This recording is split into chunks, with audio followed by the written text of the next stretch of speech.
Nandito na naman tayo ngayon sa crusher aggregate. Tignan nyo naman yung guys, mga batong ginigilig, lupa, buhangin, putik. Pero pagdating sa dulo guys, ayos naman, nalilinis naman siya ng tubig. Ganon. Sobrang dumi. Buti na lang, malakas yung tubig natin guys.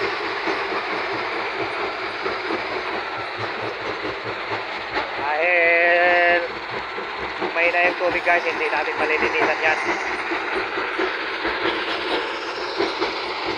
Pala yung mga kasama namin guys.